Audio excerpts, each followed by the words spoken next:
हलचल TV network और आप देख रहे हैं हलचल टीवी न्यूज़। हर हलचल पर नजर, हर हलचल की खबर। नमस्कार दर्शक मित्रों, हलचल टीवी न्यूज़ में आपનું हार्दिक स्वागत है। सरदार पटेल यूनिवर्सिटीના રિસર્ચ એન્ડ ડેવલપમેન્ટ સેલ અને IQAC તથા લઘુ ઉદ્યોગ ભારતી વડોદરાના સંયુક્ત ઉપક્રમે રાષ્ટ્રીય શિક્ષણ નીતિ 2020 માં સંશોધન અને નવીનતાના પરિપ્રેક્ષ્ય થીમ ઉપર સરદાર પટેલ યુનિવર્સિટીના જ્ઞાનોદય ભવન ખાતે દ્વિદિવસીય રિસર્ચ સ્કોલર મીટ 2023નો પ્રારંભ કરવામાં આવ્યો।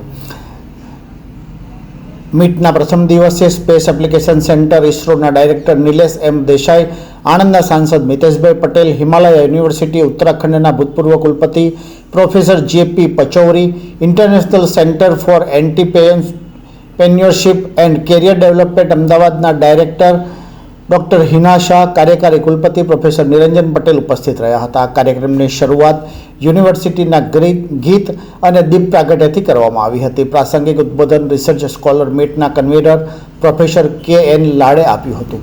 સાંસદ મિતેશ પટેલે આ પ્રસંગે ડૉક્ટર વિક્રમ સારાભાઈની પુણ્યતિથિ નિમિત્તે શ્રદ્ધાંજલિ પાઠવી હતી।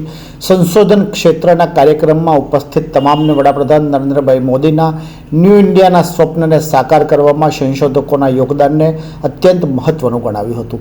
દેશભરમાં નેનો યુરિયાના સંશોધન અને ઉત્પાદન સહિત વિવિધ ક્ષેત્રે કરવામાં આવી રહેલા સંશોધન કાર્યમાં આણંદમાં શ્રેષ્ઠ સંશોધન થઈ રહ્યું હોવાનું જણાવ્યું હતું। તેમજ આ સાથે કૃષિ વિષયક સંશોધન થકી પોતાને થયેલ અંગત અનુભવો લોકો સમક્ષ મૂકી સંશોધનની અગત્યતા સમજાવી હતી। કાર્યક્રમના મુખ્ય વક્તા ઇસરોના ડાયરેક્ટર નિમેશ દેસાઈએ આ પ્રસંગે કાર્યક્રમમાં ઉપસ્થિત રહી સૌને ઇસરોની કાર્યપ્રણાલી, અવકાશ ક્ષેત્રે થયેલ સંશોધનો અને સંશોધનના વિવિધ ક્ષેત્રો વિશે માહિતી અને વિસ્તૃત જાણકારી આપી હતી। વિશેષમાં જણાવ્યું હતું કે અમદાવાદ ખાતે આવેલા ઇસરોનું સેન્ટર એ બીજું સૌથી મોટું સેન્ટર છે, જેમાં વિદ્યાર્થીઓએ રિસર્ચ કરવા માટે અવકાશ પૂરો પાડી શકીએ છીએ। આ મીટમાં હિમાલય યુનિવર્સિટીના ઉત્તરાખંડના ભૂતપૂર્વ કુલપતિ પ્રોફેસર JP પચૌરીએ જણાવ્યું હતું કે આપણા IQ લેવલની જરૂર નથી, જરૂર છે મહેનત કરવાની। અત્યારે આપણે માહિતી મેળવવા માટે ગૂગલના આધીન બની ગયા છે, પરંતુ ગૂગલ છોડી પુસ્તક વાંચવાનું શરૂ કરવું પડશે। જો આવું નહીં કરીએ તો કોઈ નવો વિચાર નહીં આવે અને સ્ટેજ પર બોલવા પણ સક્ષમ નહીં થઈ શકીએ। ઉપરાંત રિસર્ચને લઈને માર્ગદર્શન આપ્યું હતું। ઇન્ટરનેશનલ સેન્ટર ફોર એન્ટરપ્રેન્યોરશિપ અને કેરિયર ડેવલપમેન્ટના ડાયરેક્ટર ડૉક્ટર હિના શાહે જણાવ્યું હતું કે અત્યારે શિક્ષણનો ઉદ્દેશ્ય માત્ર નોકરી મેળવવાનો જ રહ્યો છે, જેમાં આજે બદલાવ લાવવાની જરૂર છે। કાર્યકારી કુલપતિ પ્રોફેસર નિરંજન પટેલે જણાવ્યું હતું કે આ મીટનો મુખ્ય હેતુ રાષ્ટ્રીય શિક્ષણ નીતિ 2020ના રૂપમાં સંશોધનોના વિષયો નવા રૂપમાં જોઈ શકાય અને મેકોલેના માઇન્ડસેટને બદલી ભારતીય પરંપરા મુજબ શિક્ષણ વ્યવસ્થા સ્થપાય એ છે। કાર્યક્રમની આભાર વિધિ પ્રોફેસર સુનિલ ચાકીએ કરી હતી। આકર્ષણ છે અને સાથે સાથે આપણું જે માનનીય યશસ્વી પ્રધાનમંત્રી શ્રી નરેન્દ્રભાઈ મોદી સાહેબનું જે સ્વપ્ન છે વિકસિત ભારત 2047, એ 2047ને આપણે સંશોધન દ્વારા કેવી રીતે લઈ જઈએ અને જેથી એક નૂતન ભારતનું નિર્માણ થઈ શકે અને જે મોદી સાહેબે જે આપણને જે સૂત્ર આપ્યું છે જય અનુસંધાન, એ જય અનુસંધાનના સંદર્ભમાં આપણે કેવા પ્રકારના રિસર્ચને પ્રમોટ કરીએ એ અંગેની વિચારણા થશે।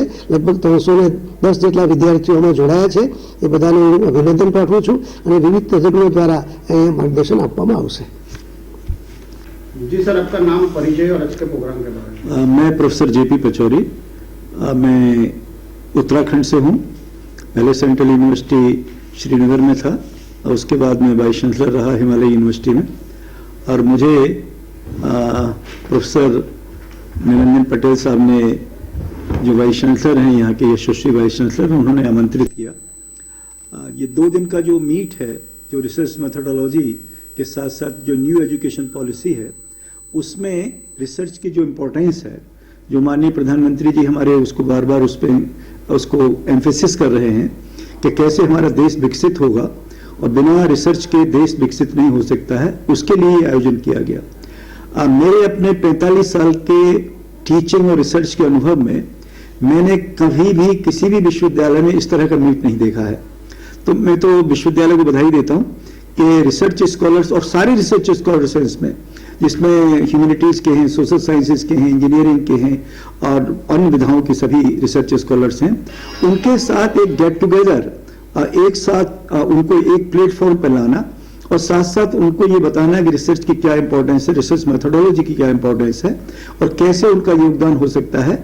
ये इस पर 2 दिन की मीट की है और मैं तो ये अभी इसको एक अच्छी प्रैक्टिस के रूप में अपने साथ लेके जा रहा हूं और मैं जहां भी जाऊंगा उसको कहूंगा कि इस तरह के आयोजन किए जाने चाहिए, क्योंकि हम जब तक हमारे बच्चे, हमारे जो रिसर्च स्कॉलर्स हैं, रिसर्च की थीम को, रिसर्च की उसको नहीं समझेंगे तो जो हमारे प्रधानमंत्री जी की जो मुख्य रूप से जो उनकी इच्छा है, जिज्ञासा है और जो चाहते हैं कि विकसित भारत कैसे बनेगा और न्यू एजुकेशन पॉलिसी में जिस पर बहुत ज्यादा इंपॉर्टेंस दी गई है और उसी के संदर्भ में न्यू एजुकेशन पॉलिसी के आधार पर एनआरएफ बनाया गया है, नेशनल रिसर्च फाउंडेशन का निर्माण किया गया, जिसमें प्रधानमंत्री ये चाहते हैं कि रिसर्च स्कॉलर्स को, प्रोजेक्ट्स को इवेल्युएट किया जाए और उनको डायरेक्ट ग्रांट दी जाए। उसका भी पारित हो गई है हमारे उससे लोकसभा के द्वारा वो बिल पारित हो चुका है। तो उसी दिशा में जो प्रयास किया गया, मैं तो बधाई देता हूं अपने यशस्वी कुलपति जी को जो इस तरह का मीट उन्होंने आयोजित किया है। पूरी टीम को बधाई देता हूं, बहुत सक्सेसफुल आज का कार्यक्रम रहा है और ये शायद कल भी चलेगा और मेरा ये सौभाग्य रहा कि मैं यहाँ करके इंटरेक्ट कर सका और कुछ सीखने का मुझे भी मौका मिला। Thank you very much. ये है हलचल टीवी नेटवर्क और आप देख रहे हैं हलचल टीवी न्यूज़। हर हलचल पर नज़र, हर हलचल की खबर।